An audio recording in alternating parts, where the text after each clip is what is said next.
रंज हर रंग के झोली में भरे हैं हमने।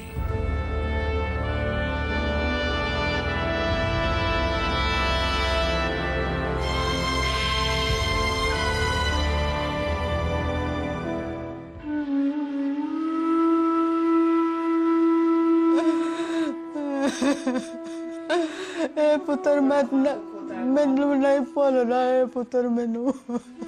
जुदाई में तरसती है, बिछड़ जाने पे मरती है।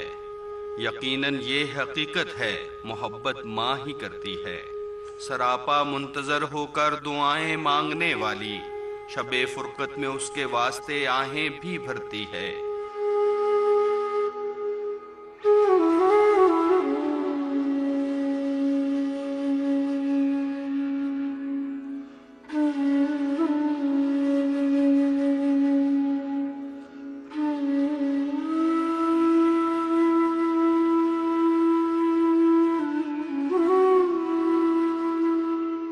यकीनन ये हकीकत है, मोहब्बत माँ ही करती है। एक माँ की आंखों में बेबसी की तहरीर साफ तौर पर पढ़ी जा सकती है। दहशतगर्दी के हादसे में जाँ भाग होने वाला जाहिद आज अपनी माँ और अजीजों की यादों में सांस ले रहा है। कभी इनके दिल भी इनके साथ धड़कते थे, अब दिल की धड़कनें इनके नाम से रुक सी जाती हैं।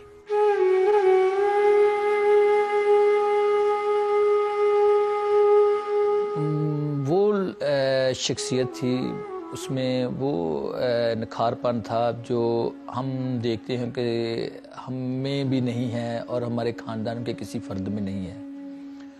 वो हमें इस तरह का बम ब्लास्ट होना, उसमें उसका चले जाना, शहीद हो जाना, अभी हम यकीन नहीं हमें आ रहा कि वो क्यों हो गया, कहाँ चले गया, क्या हुआ। इसमें ज़हद एक हमारे ख़ानदान में एक अनमोल मोती था, जिसको आज तक उसकी कमी को पूरा नहीं कर सका, हम में से कोई भी नहीं कर सका।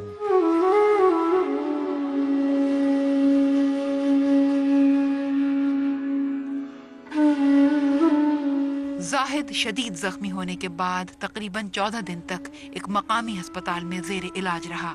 जिंदगी ने वफा न की और वो चल बसा और माँ को हमेशगी एक दुख से आशना कर गया।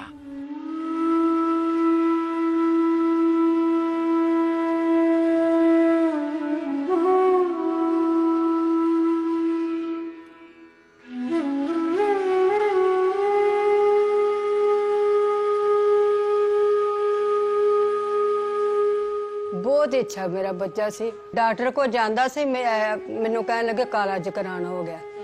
ਇਹਦੇ ਕੋਲ लेके मैं गई तो मैं लैके गया, मैनू मेरा उन्हें इलाज कराया, बिल्कुल रिपोर्टां ने वेखियां, बिल्कुल ठीक ठाक डॉक्टर ने, तो वह शुक्र खुदा दा, उदों मगरों मैं ठीक ही रही। ए जेड़ा हुण ओहदा जेड़ा सदमा ते ओहदे प्यो दा ए लै गया मैनू पानी हांडे। जैदे हैगा ना गिरजा चौंक दे कोल चौंक, उत्थे कॉलेज च पढ़दा सी, ते बाप फौत हो गया, नहीं सी घर दा गुजारा हैगा, ते ओ फिर छड्ड के ना कि ना आ पढ़ाई, ते ओ फिर ना प्रापर्टी दे दफ्तर च लग गया जाके डिफेंस च। फिर उन्होंने पासपोर्ट ओहदा बनवाता, आखन लगे बाहर चला जा, वो बाहर चला गया। बाहर जाना सी अजे, ते बाहर जाने का मौका नहीं लगा। 12 मार्च सन 2010, इस तारीख को अहलियाने लाहौर कैसे भूल सकते हैं। आज भी वो मंजर याद आता है तो लोगों की आहो बका और उनके दुख दर्द उनके चेहरों से निकलकर हमारे दिल में पैवस्त हो जाते हैं।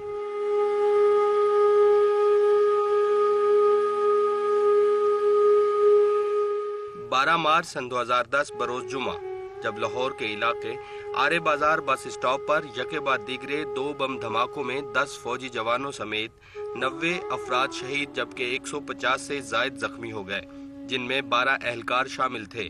कहा जाता है कि जुमा के रोज 1:45 बजे दोपहर जब शहरी बड़ी तादाद में नमाज जुमा की अदायगी के लिए करीबी मस्जिद को जा रहे थे कि एक खुदकुश बमबार ने मस्जिद के सामने धमाका कर दिया। जब गैरिजन सिक्योरिटी फोर्स के एहलकार मुतासरा अफराद की इमदाद के लिए वहां पहुंचे तो दूसरे बमबार ने खुद को गाड़ी के करीब उड़ा लिया। धमाकों से खड़ी गाड़ियों को नुकसान पहुंचा। वाज़ेह रहे कि लाहौर में 2010 में सिक्योरिटी फोर्सेज पर यह दूसरा हमला था। आरे बाजार धमाकों में खुदकुश बमबारों ने खुदकुश जैकेट्स पहन रखी थी जिनमें तकरीबन 12 से 13 किलो तक धमाका खेज मवाद भरा गया था। हमला आवर की उम्रें 17 से 20 साल के दरमियान बताई गईं।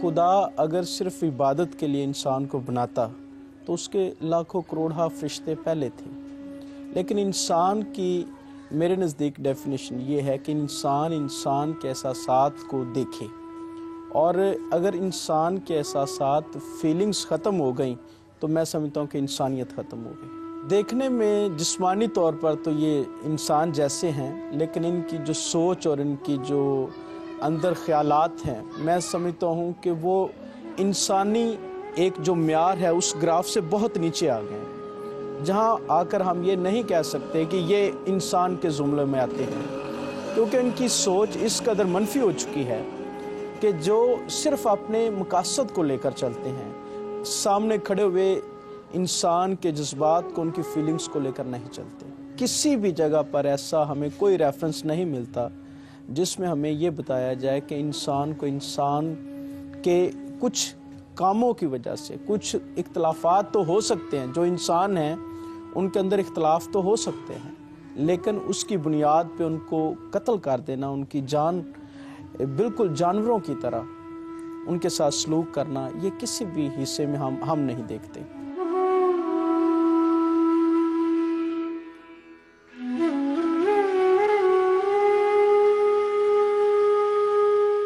क्या इन दहशतगर्दों को इंसान पर रहम नहीं आता? क्या वो खुद इंसान नहीं? जवाब मिलता है यकीनन नहीं। दहशतगर्द आप लोगों को मत मारो, इनका क्या गुनाह है जो आप इनको मार रहे हो? आपको मिलेगा कि हासिल क्या होगा इनको मार के? आपके अंदर दिल नहीं है जो आप लोगों को मार रहे हैं। ये दहशतगर्दी बंद कर दो और इंसान को जीने का हक दो। आंदा नहीं हो तो मिल ला ते मैं मिल डई ते मुंह चुमन डई ते चुमन के डई ऐनकां आउंदियां ते मैं तुम तेरी ऐनकां चुमन डई, ऐनकां ला के ना जो मेरे पुत्र ने आंदा ले रज के चुमला। उनको यहाँ पे ना एक कोई इतनी सी चीज थी, वो यहाँ पे जाकर ना उनके यहाँ पे चली गई थी स्टमक में, तो उस चीज ने पूरी बॉडी में जहर फैला दिया था।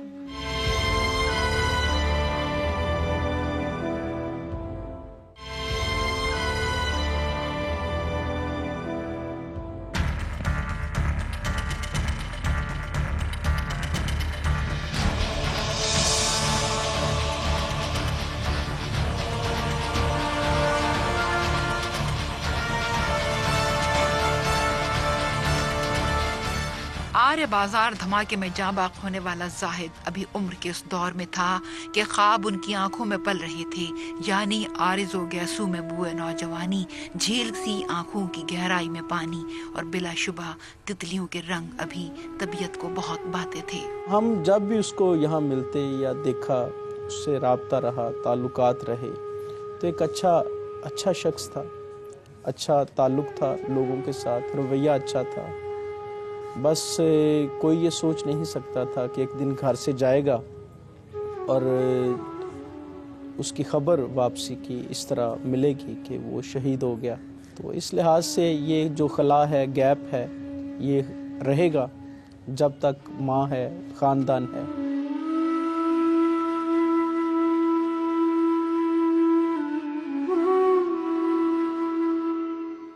चले चलो दिलों में गम लेके भी चले चलो, चलो लहू लुहान पाँव लेके भी चले चलो, चलो कि आज साथ साथ चलने की ज़रूरतें, चलो कि ख़त्म हो न जाए ज़िंदगी की हसरतें। ज़मीन ख्वाब ज़िंदगी यकीन सबको बांट कर, वो चाहते हैं बेबसी में आदमी झुकाए सर, वो चाहते हैं ज़िंदगी हो रोशनी से बेखबर, वो एक एक करके अब जला रहे हैं हर शहर, जले हुए घरों के ख्वाब लेके भी चले चलो।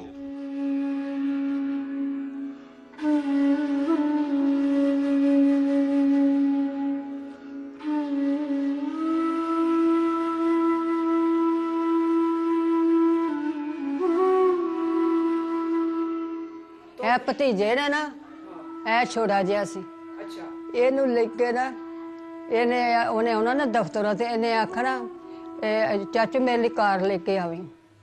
ਕਾਰ ਨਾਲ ਲੈ ਆ ਇੱਕ ਵਾਰ ਬਾਜ਼ਾਰ 'ਚ, ਉਸੇ ਵੇਲੇ ਇਹਨੂੰ ਬਾਇਓ ਹੋ ਤੇ ਕਾਰ ਲੈ ਕੇ ਦਿੱਤੀ ਤੇ ਫੇਰ ਚੁੱਪ ਕੀਤਾ। ਇੰਨਾ ਕੁ ਭਤੀਜਿਆਂ ਨਾਲ ਪਿਆਰ ਕਰਦਾ ਸੀ ਤੇ ਭੈਣਾਂ ਭਰਾਵਾਂ ਨਾਲ ਕਰਦਾ ਸੀ। ਬਹੁਤ ਹੀ ਬੱਚਾ ਅੱਛਾ ਸੀ। ਭੈਣਾਂ ਦੀਆਂ ਜਿਹੜੀ ਛੈ ਮੰਗੀ ਆ ਨਾ, ਉਸੇ ਵੇਲੇ ਲਿਆ ਕੇ ਉਹਨੇ ਦਿੱਤੀ। ਸ਼ੈਂਪੂ ਮੰਗਿਆ ਆ, ਤੇਲ ਸਰੋਂ ਦਾ ਮੰਗਿਆ ਆ, ਜਿਹੜੀ ਚੀਜ਼ ਖਾਣ ਨੂੰ ਮੰਗੀ ਉਸੇ ਵੇਲੇ ਨਿੱਕੇ ਨਿੱਕਾ ਹੱਸਣਾ ਤੇ ਤੁਰ ਪੈਣਾ, ਉਸੇ ਵੇਲੇ ਲਿਆ ਕੇ ਤੇ ਭੈਣਾਂ ਨੂੰ ਦੇਣੀ। ਉੱਥੇ ਕੰਪਿਊਟਰ ਆ ਤੇ ਡਿਆ ਉਹਨੂੰ ਠੀਕ ਕਰਨਾ, ਨਹੀਂ ਹੋਇਆ ਤੇ ਉਹਦੀਆਂ ਚੀਜ਼ਾਂ ਪੁਰਜੇ ਜਿਹੇ ਕੱਢ ਕੇ ਤੇ ਲੈ ਗਿਆ। ਤੇ ਮੈਂ ਲਿਆਂਦੇ ਨੇ ਕਿ ਕਰੇਲੇ ਤੇ ਕਰੇਲੇ ਲਿਆਂਦੇ ਤੇ ਕਹਿੰਦਾ ਨਹੀਂ ਅੰਮੀ ਕਰੇਲੇ ਨਾ ਪਕਾਈ, ਵਿੱਚ ਦਾਲ ਪਾ, ਦਾਲ ਕਰੇਲੇ ਪਕਾ, ਮਾਣ ਕੇ ਨਾਸ਼ਤਾ ਕਰਨਾ। ਭੌਂਕੇ ਆਇਆ ਇਹਨੇ, ਭੌਂਕੇ ਮੇਰਾ ਪੁੱਤਰ ਨਹੀਂ ਆਇਆ, ਭੌਂਕੇ ਮੇਰਾ ਬੇਟਾ ਨਹੀਂ ਘਰ ਆਇਆ। 14 ਦਿਨ ਲਾਸ਼ ਹੀ ਘਰ ਆਈ ਉਹਦੀ।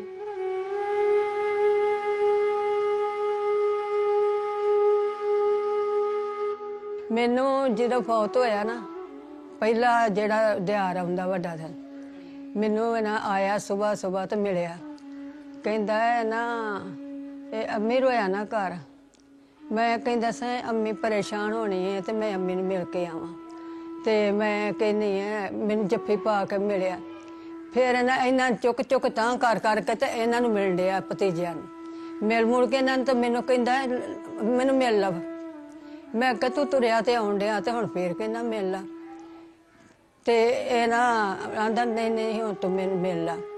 ਤੇ ਮੈਂ ਮਿਲਣ ਡਈ ਤੇ ਮੂੰਹ ਚੁੰਮਣ ਡਈ ਤੇ ਚੁੰਮਣ ਕੇ ਡਈ, ਐਨਕਾਂ ਆਉਂਦੀਆਂ ਤੇ ਮੈਂ ਤੇ ਤੇਰੀਆਂ ਐਨਕਾਂ ਚੁੰਮਣ ਡਈ, ਐਨਕਾਂ ਲਾ ਕੇ ਨਾ ਇੰਜ ਮੇਰੇ ਪੁੱਤਰ ਨੇ ਆਂਡਾ ਲੈ ਰੱਜ ਕੇ ਚੁੰਮ ਲਾ।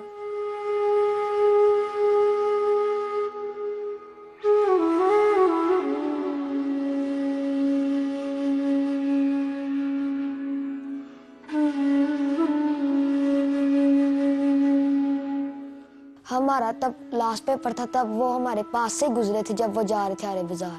तब फिर हम घर आए तो खबर आई है कि आर्य बाजार में बम ब्लास्ट हो गया। तो हमने पापा कह रहे थे जाए चाचू तो उधर ही जा रहे थे उस साइड पे। फिर हमने फोन किया, वहाँ पे फोन बन जा रहे। फिर पापा वगैरह कार लेके वहाँ गए हैं। तो वहाँ पे फिर उन्होंने कहा बस CMH लेके गए हैं सबको। फिर हम वहाँ पे गए हैं हॉस्पिटल। तो फिर उसके बाद उन्होंने मेरे जाए चाचू ने फोन किया, कह रहे हैं मुझे वो म्यू अस्पताल लेके जा रहे हैं। फिर हम वो वहाँ गए हैं। वहाँ पे फिर उन्होंने कहा ये उनको यहाँ पे ना एक कोई इतनी सी चीज़ थी, वो यहाँ पे जाकर ना उनके यहाँ पे चली गई थी स्टमक में। तो उस चीज़ ने पूरी बॉडी में जहर फैला दिया था। तो वो 12 दिन टोटल इतनी देर नहीं वो जिंदा रहे हैं। फिर उसके बाद उनकी डेथ हो गई है।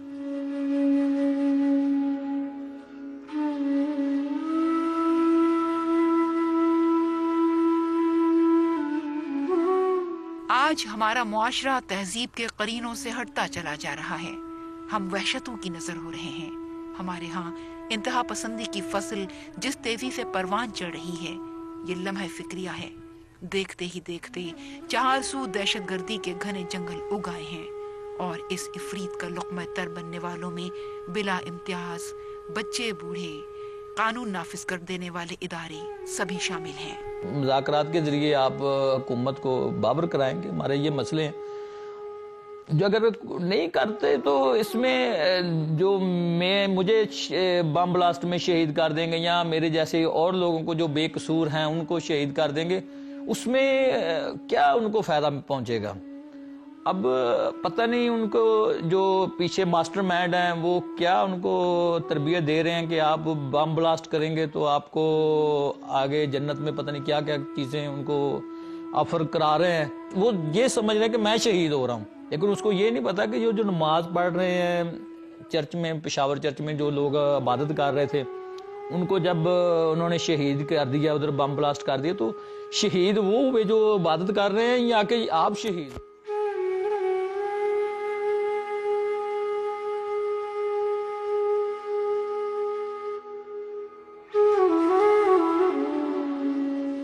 आइए अज़्म रासिख और कामिल संजीदगी के साथ इंतहा पसंदी और दहशतगर्दी के असबाब मुहर्रिकात का जायजा लें और इसके इलाज का शाफी नुस्खा तलाश करें। आपके ख्याल में रगोपै में सरायत करते इस नासूर का क्या इलाज होना चाहिए?